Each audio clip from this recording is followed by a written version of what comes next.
Like करें, उसके बाद सब्सक्राइब करें और बेल आइकन को दबाएं ताकि हमारे वीडियोस आप तक सबसे पहले पहुंचे। कभी बुरा मत करना। किसी के लिए अच्छा नहीं कर सकते कोई बात नहीं, बुरा भी मत करो, छोड़ दो बुराई। किसी की अच्छाई बयान कर सकते हो तो करो, नहीं कर सकते हो तो चुप रहो। किसी की तारीफ कर सकते हो करो, नहीं कर सकते चुप रहो। किसी के लिए गड्ढा मत खोदो। आजकल तो हालत ये है कि किसी का अच्छा चलता देखेंगे तो उसके पीछे पड़ जाएंगे। अब तो लोगों का हाल ये, धंधा अच्छा चल रहा है उसके पीछे पड़ जाएंगे कि उसका धंधा खत्म हो जाए। उसकी बेटी को रिश्ते अच्छे आ रहे हैं, वो रिश्ते जो है वो उकसाना शुरू कर देंगे, अरे वो तो ऐसे वो तो वैसे। मैं कई लोगों को जानता हूँ बेचारे आकर के दास्तान सुनाते हैं कि नेक है, बेटी भी नेक है, बेटा भी नेक है, कमाते हैं, खाते हैं, खुशहाल हैं, लेकिन अच्छे रिश्ते आते हैं पड़ोसी देखते रहते हैं कि कौन आ रहा है रिश्ते लेकर। बस जैसे ही देखा कि वो फुला आए बैठे चाय वाय पी करके गए, ये उनके घर चले जाते। अरे वो कहाँ रिश्ता करने जा रहे, उनके यहाँ तो वो उसकी दादी की, खाला की, फुप्पू को कोढ़ का मर्ज था। अब वो भी बेचारा पागल, और दादी की, खाला की, फुप्पू को वो कोढ़ का मर्ज था, तो उनका खानदान तो दाग वाला खानदान है। अब उस खानदान में रिश्ता नहीं हो सकता।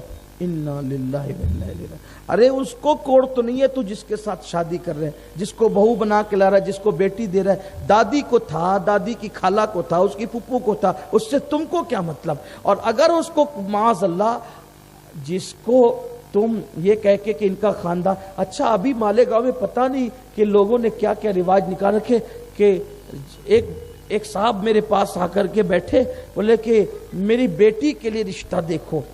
मैंने कहा कि आपका मुतालबा क्या है, वो बताया सब मुतालबा, साथ में ये भी कहा खानदान साफ सुथरा रहना चाहिए।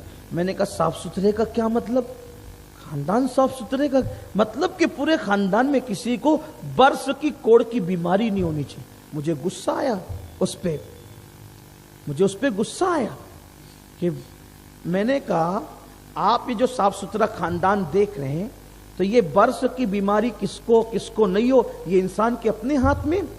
अगर तेरे घर में तेरी बेटी को कोढ़ हो जाए तो क्या तू उसको काट के खल्ले पे फेंक देगा या जिंदा दफन कर देगा?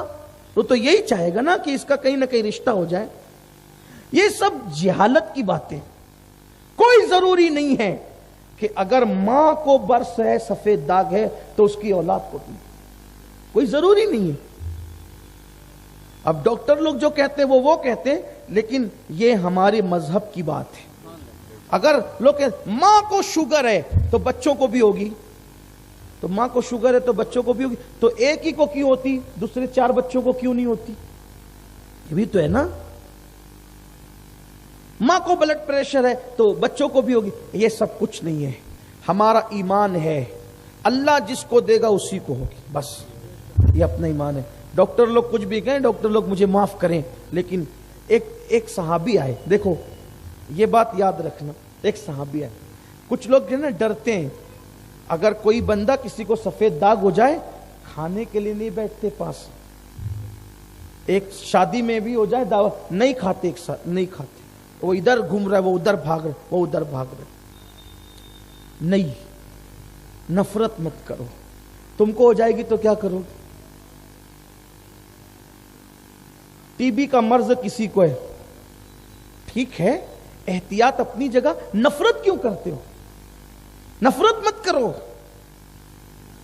एक से दूसरे को बीमारी नहीं लगती, ये बात अपने अकीदे में बना लो, और अकीदे में बना लो कि अपना अकीदा है, एक की बीमारी दूसरे को नहीं लगती, यानी एक से दूसरे को बीमारी नहीं लगती। होगा ना उसको खुजली, उसके पास बैठूंगा तो मुझे भी हो जाएगी, नहीं। अगर तेरी तकदीर में है तो होगी, तकदीर में नहीं है तो वो खुजली वाले का हाथ पकड़ के अपने हाथ से मल लेगा तो भी नहीं हो। अपना ईमान है और यकीन मजबूत रखो। एक सहाबी आए, कहा या रसूल अल्लाह, मेरे ऊंट को खुजली हुई और एक से दूसरे को, दूसरे से तीसरे को, तीसरे से चौथे को खुजली हो रही है। हुजूर ने मुस्कुरा के कहा, अगर एक से दूसरे को, दूसरे से तीसरे को हो रही है तो पहले को कहां से हुई? पहले को कहां से हुई? उसको कहां से आई? तो ये सब जहालत निकालो। देखो हम मुसलमान हैं, अपनी अकल मत चलाओ। और ये जो साइंस क्या करी, साइंस, अरे साइंस बदलती रहती है। اور اتنی جلدی بدلتی ہے نا. سائنس کا میں مخالف نہیں ہوں، جو باتیں اچھی ہے وہ اچھی ہے، لیکن یہ بدلتے رہتے ہیں.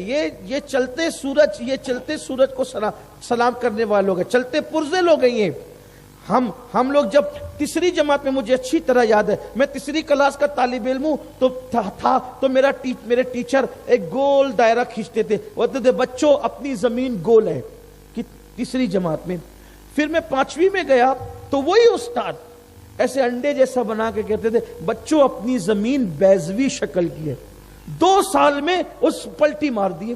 اب آپ مجھے بتائیں، پھر وہ ٹیچر صاحب، میں ٹیچر کا مذاق نہیں، میرے ٹیچرز، اسکول کے ٹیچرز اب بھی خوش عقیدہ ٹیچر سے ملتے ہیں، میں ان کے ہاتھ چومتا ہوں. جیسے مدرسے کے اساتذہ کے ہاتھ چومتا ہوں، ویسے میں اپنے اسکول کے ٹیچرز کی جو خوش عقیدہ ہے ان کے ہاتھ چومتا ہوں الحمدللہ، کیونکہ انہوں نے ہمیں ایجوکیشن دیا. ان کا مذاق نہیں اڑا رہا ہوں، لیکن یہ بات آپ کو کہتا ہوں کہ سائنس کے نظریات بدلتے رہتے ہیں، ہمارے مذہب کی تعلیم کبھی نہیں بدلتی. لا تبدیل لکلمات اللہ، اللہ نے جو کہہ دیا اس کے کلمات کبھی نہیں بدلتے. اس نے جو کہہ دیا وہی حق ہے، حضور نے جو کہہ دیا وہی حق ہے. تو یہ ایک سے دوسرے کو بیماری، دوسرے سے تیسرے کو، یہ سب نئی بات ہے. یہ جو آپ نے جہالت تراش رکھی ہے، خاندان صاف ہونا چاہیے، بالکل صاف ہونا چاہیے. خاندان صاف ہونا چاہیے، بالکل صاف ہونا چاہیے، لیکن بیماری سے مت، بیماری سے نہیں، گناہوں سے صاف ہونا چاہیے، پاپ سے صاف ہونا چاہیے، جرائم سے صاف ہونا چاہیے، بدکاری سے صاف ہونا چاہیے، بدکرداری سے صاف ہونا چاہیے. یہ دیکھو انشاءاللہ تعالی دنیا بھی سورے گی اور آخرت بھی سورے گی. خاندان صاف ضرور دیکھو، لیکن کردار اور کیریکٹر کے اعتبار سے صاف دیکھو. اور یاد رکھنا، جو بیماریوں پہ کسی کو تانا دے کر اس کا دل دکھاتے ہیں، اللہ مرنے سے پہلے ان کو ان بیماریوں میں مبتلا کرتا ہے. اس لیے کسی کو بیماری کس نے دی ہے یار؟ بیماری دینے والا کون ہے؟ اللہ ہے. اس لیے کسی کی بیماری دیکھ کر اس کا مذاق مت اڑاؤ.